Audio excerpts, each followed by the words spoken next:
So we ran out of memory on the last one, so here's round 2. The kind of research I'm doing as far as trying to figure out dragons, it's been a passion of mine for a while.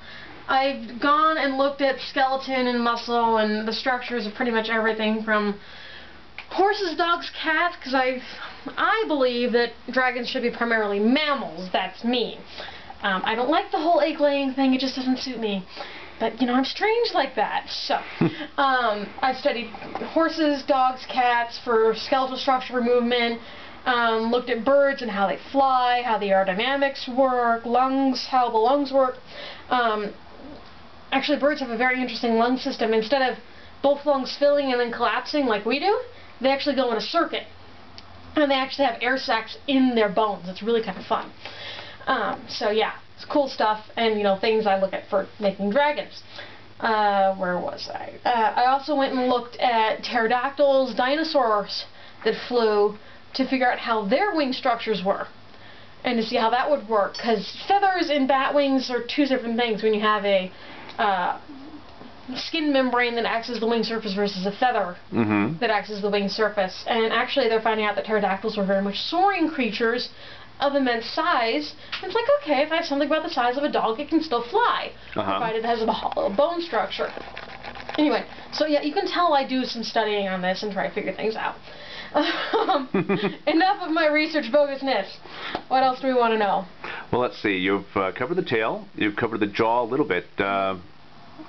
Anything in particular that you want to show that you found out new that since the last video? Well, since the video before last? Not much new other than the celluclay is interesting stuff to work with. Basically, when you first mix the stuff, because you mix the powder with water to get it a specific consistency, I may have had too fine of a mesh for the active wire. It was not sticking well, but then again, you can see how tiny those are. Wow. They're very, very fine. And originally I thought that'd be a good idea. Apparently it may not be. So it needs a more coarse mesh to stick better? Yes, it may need that. I don't know.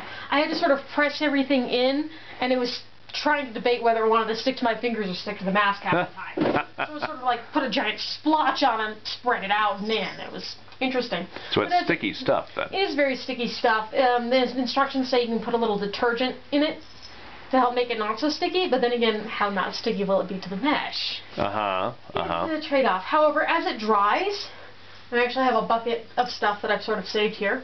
As it gets a little drier, it actually sticks better, and it sticks to itself very well, even if itself is dry. Ah, okay. So, and you can layer this stuff like crazy. So if you make a little mistake, something's not quite filled out, just put another layer on it. It's fine. So it's pretty much powdered paper is what you're saying? Yeah, basically. It is technically paper mache. Oh, okay. It's paper mache without the hassle of making the formula, which is what, flour and starch and stuff? Flour and water. And finding tons of newspaper to do it with. This is you buy a bag of powdered paper and mix it with water and go. So you could basically do this with strips of newspaper if you wanted to. You could. It might end up a little bit lighter that way. But this stuff is really, really sturdy once it's done.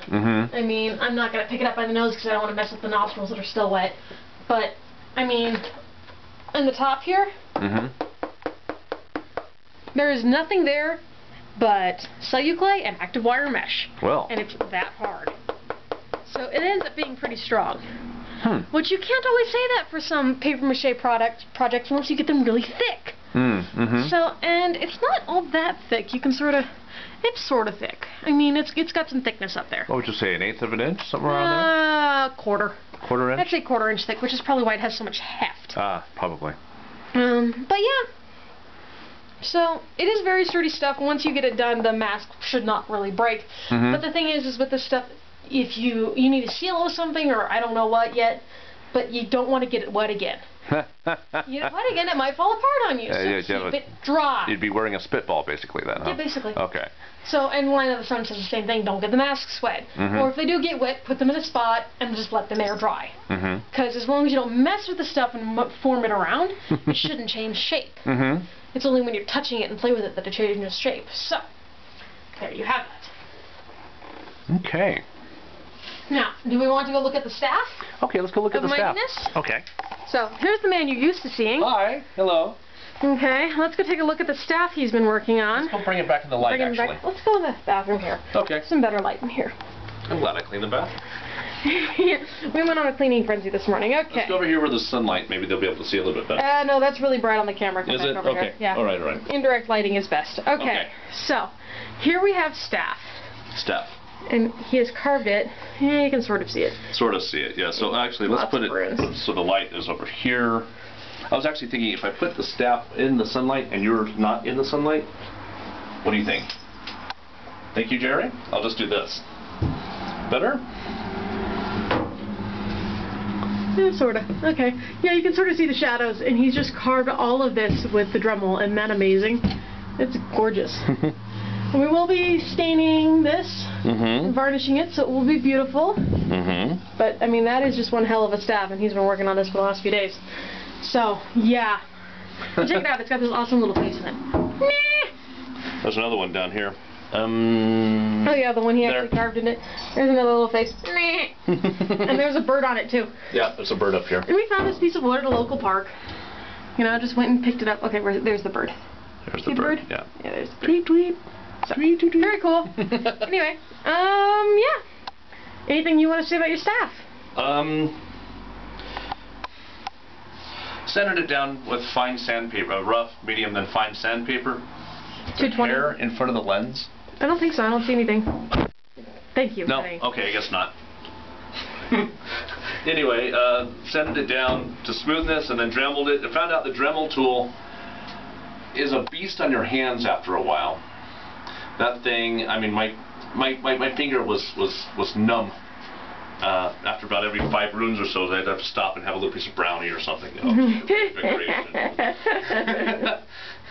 anyway, actually, the staff doesn't really look like much other than, you know, a piece of carved stick right now. I know, a piece of carved wood right now, but I don't know. Can you see anything? Not from this distance, not really, no. But I mean, the runes. There we go. You can see the runes there. They're really pretty. Yeah. Really pretty. And this is actually a rune thing I made up. It's a phonetic version of English that I made up. It actually says something going down it. No, don't turn it sideways, dear, because otherwise we'll get vertigo on the video. Video vertigo, oh no. Anyway, so yeah, not a whole lot going on right now, but as we make the costumes, we'll definitely put more on there. Yay! Adios. Adios, amigos.